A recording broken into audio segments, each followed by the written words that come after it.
We want to psychologically figure out how to manipulate you as fast as possible and then give you back that dopamine hit. We did that brilliantly at Facebook. Instagram has done it. WhatsApp has done it. Snapchat has done it. Twitter has done it.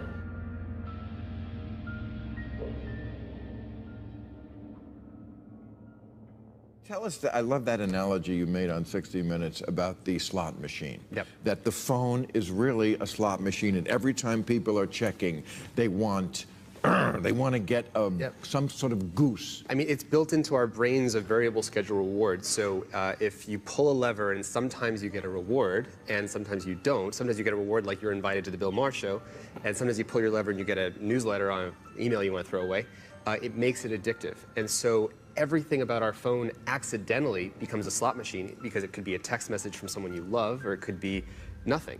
But the more frequently it buzzes, the more it conditions us to check more. And so it's obviously leading to these kind of addictive problems that everybody feels. Right. If the thought process that went into building these applications, Facebook being the first of them to really understand it, that thought process was all about how do we consume as much of your time and conscious attention as possible. And that means that we need to sort of give you a little dopamine hit every once in a while because someone liked or commented on a photo or a post or whatever.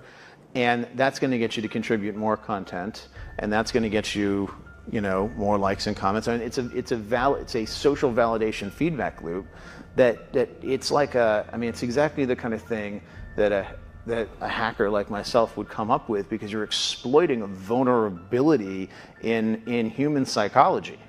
And I think that the inventors, creators, and it's me, it's Mark, it's the Kevin Systrom at Instagram, it's all of these people, understood this consciously, and we did it anyway.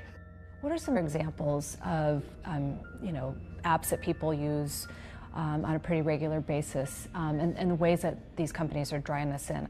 Have you noticed if you ever log into Twitter, as an example? So there's an extra delay that you don't know how long it's going to take. It's between 2 and 3 seconds, where the number of new notifications on Twitter you have. So why is that there? Well, it makes that into what's called a variable schedule reward. It's like a slot machine. So you're playing the slot machine, and there's a time delay, and in that time delay, your anticipation's building, and then you get to see how many notifications I get. And so you become more addicted to checking it again the next time. That's your real point, is that these companies, and that's what I was saying in this essay a couple of weeks ago, is that companies, just like the tobacco companies, just like food companies, it's not enough that we just like the product. We have to be addicted to it, right. And that is something kind of evil. Well, and the reason, though, that this we need you to use it as much as possible thing comes from is because of the attention economy. There's only so much attention. The attention economy, right. Because when information gets abundant, the only thing that's left is attention gets scarce, because there's only our lives to fit it inside of. So then it becomes hyper-competitive. And the reason people are stupider, to your point, is because they don't read anymore. And the reason they don't read, there's no time. Yep. Because they're doing this bullshit. Anyone who uses social media might admit it can be hard to tear yourself away. Now the former head of Facebook says that's exactly what the founders intended. And like the site he helped create, this morning, he has our attention.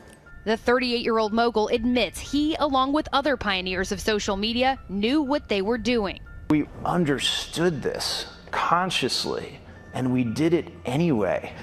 Facebook estimates it's more than 2 billion users spend about 50 minutes per day on its apps, including Instagram and Messenger. It literally changes your relationship with society, with each other. While the medical community has yet to classify social media as addictive like alcohol or gambling, one recent study found that participants who appeared to use social media most compulsively showed changes in the part of the brain that controls impulse. Turn it off. That's what I would say. It's hard for young people now because they're hooked. They're addicted. If you don't think you're addicted, and I'm talking about anyone, from the highest to the lowest, if you don't think you're addicted, then see if you can turn it off for a week. It got quiet in here, didn't it? Didn't it get real quiet? It's a tool, so we should use it. God has blessed us with free will. Now it's free will magnified, free will on steroids. You're free to go in any direction you want. It will allow you, and it's not the enemy. It's just it's just a reflection of our own free will. You know? And we all want to be liked. But now we want to be liked by 16 million. And will now some of us do anything to be liked. We used to do anything to be liked, but it was by the person in front of you. Now it's to be liked by 16 million people that you don't know. We have to ask ourselves, what is the long-term, if not the short-term effect of too much information? People like to share. After all, we are social animals. But somehow the age of social media has got us sharing more and more, no matter how uninteresting it might be. Even though we know every post gives marketers more and more information about us. So, why do we do it? And could we stop ourselves even if we try? We have created tools that are ripping apart the social fabric of how society works. That is truly where we are.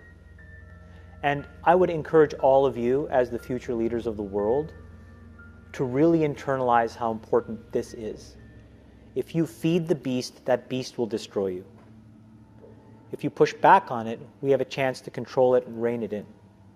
And it is a point in time where people need to hard break from some of these tools and the things that you rely on.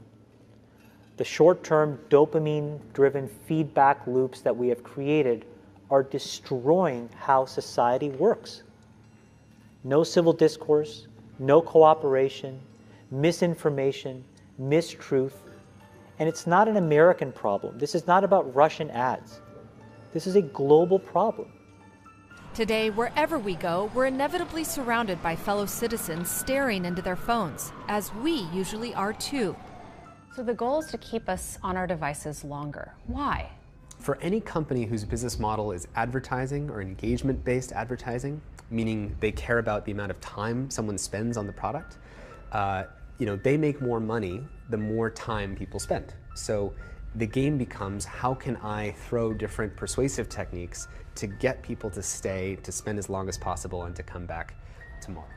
Today we live in a world now where it is easy to confuse truth and popularity.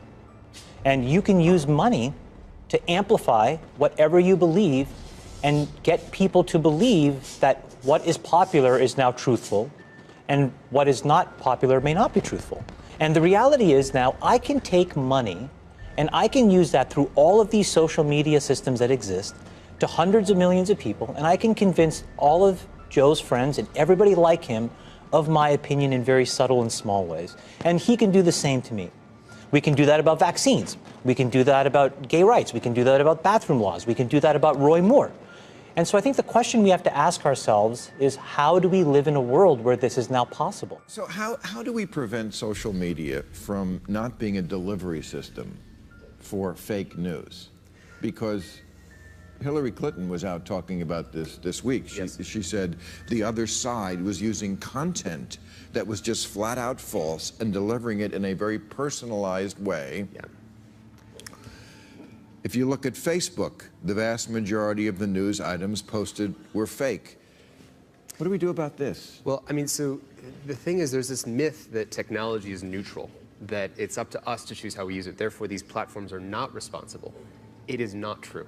Because not true. Because right. These companies, not because they're evil, but they need to get as much attention as possible. They're evil. So if something that is sensational, something is sensational, they have to show you the sensational thing that gets more attention than if they showed you complex things that got less attention. They have to. And anybody who runs a website or knows this. What all of these systems do, every single one, is it exploits our own natural tendencies in human beings to get and want feedback. And that feedback, chemically speaking, is the release of dopamine in your brain. And so what these feedback loops do, and they exist everywhere, in Call of Duty, in other video games, in social networking sites, they get you to react. And I think that if you get too desensitized and you need it over and over and over again, then you become actually detached from the world in which you live. You become callous, you become crude. And you live in tuned front of into your things. screen.